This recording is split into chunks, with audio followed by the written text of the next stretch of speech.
the contending powers in Arabia. There were two major powers emerging in Arabia. One was the Sharif of Mecca, installed by the Ottoman Islamic Empire. And his name was Sharif Hosein. And his troops controlled Mecca, Arab troops. Medina was controlled by a Turkish garrison because the Turks had this tremendous love for the Prophet ﷺ. So they didn't trust Medina. They decided we'll protect Medina ourselves, the Turks. But Mecca was under the control of Sharif al-Hussein with an Arab garrison. And out there in the desert in Riyadh was Abdulaziz ibn Saud at the head of the Ikhwan. So what the British did with diabolical cunning was to go to both sides of this rivalry. Abdulaziz ibn Saud had established alliance with the Wahabi movement. This is a political family, Saud, aligning itself with a religious movement founded by Muhammad Abdul Wahhab, the Wahabi movement. And this alliance controlled Riyadh. So they went to Sharif al-Hussein and they offered him a check. The king of Jordan is going to be very angry with me now. They offered him a check for £7 million if he would repudiate his links with the Khalifa in Istanbul, declare himself independent.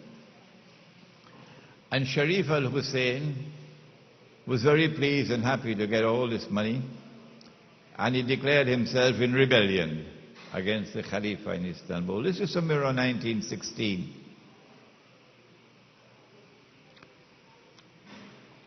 But they also went to Abdulaziz ibn Saud. And since he was simply a small man in a small little village called Riyadh at that time, he couldn't command that kind of a money. So they offered him £5,000. I don't know whether it was £5,000 a month or a year, but you can get it in my book. And I got all these figures from Arnold Toynbee, Survey of International Affairs, published from London. All of this inside here. Every year they used to publish this book. And so they bribed this one with £7 million, and they bribed that one with £5,000 a year, maybe. And Abdulaziz ibn Saud then signed a treaty with Britain, a treaty of neutrality, that if Britain engages in war on the Muslims against the Khilafah state, he will stay out of it. He will not take sides, neutrality. What they were doing was undermining the authority of the Khalifa. When he lost Mecca, the declaration of jihad issued by the Sheikh al-Islam of the Ottoman Empire was meaningless, because you've lost Mecca. You have no control over the Hajj. What kind of Khalifa are you? By 1919, the war was over. Britain took control of Jerusalem. And then the mopping up operation, the Ottoman Empire was dismembered. One part for Britain, one part for France, one part here, one part there. Iraq is created, Transjordan is created, Syria, Lebanon, carved them up. Like Pakistan is going to be carved up tomorrow. And then in 1919, something strange happened in Gallipoli. The Greek army is poised to wreak vengeance on the Turks. And the Turkish Ottoman army is demoralized when emerged a man, a general named Mustafa, who subsequently is called Ataturk, the great Turk. And he succeeds in rebuilding the Turkish army, which is no longer the Ottoman army, because Mustafa Kemal is secular in his thinking. He's a bronze-skinned Englishman, so to say. And Britain is defeated at Gallipoli. One day I hope I can read the true story of that defeat. But because of this convenient defeat of Britain at Gallipoli, Mustafa Kemal emerges as a god. All of Turkey worships him. And he now presides over the breakup of the Ottoman Islamic Empire with the rump emerging as the Republic of Turkey. A new model of a state emerges.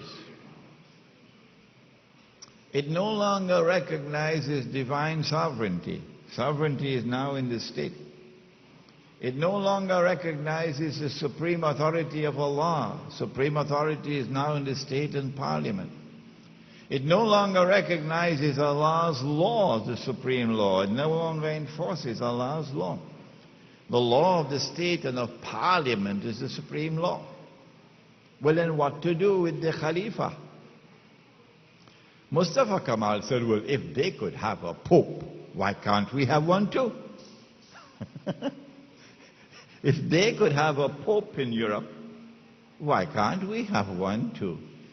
So the Khalifa is now shorn of all his temporal powers, and the Khalifa is reduced to becoming a Muslim pope.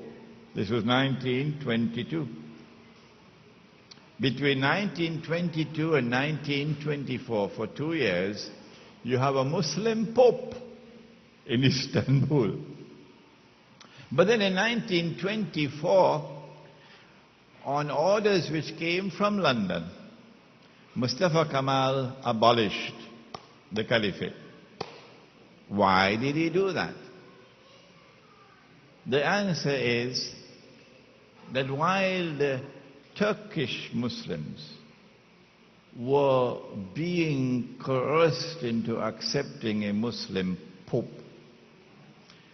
and the Arabs had gotten rid of a Turkish Khalifa and had made an attempt to have an Arab Khilafah, because Hussein, Sharif al-Hussein, claimed to be Khalifa.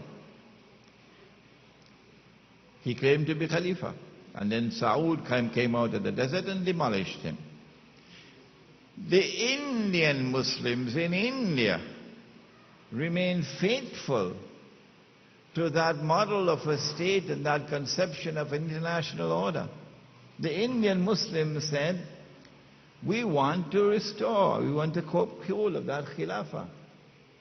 So what the Indian Muslims did was to establish what they call the Khilafat movement. And between 1920 and 1924, the Khilafat movement was building steam in India. And it was threatening the power of Britain in India.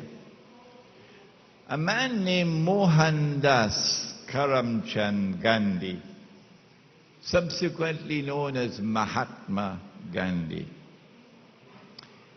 realized that here was an opportunity for me. Gandhi was different from Jawaharlal Nehru. Nehru had become a secularized Hindu. A secularized Hindu. Nehru was comfortable with the fork and the spoon and the knife and so on, and he can sit and hobnob with the British aristocracy. But not Gandhi. Gandhi was at heart a Hindu, even though he had a British education. And Gandhi wanted to restore a model of a state in India which would allow Hinduism to preside over the state. And here are the Muslims who are confronting the British with the Khilafat movement. And they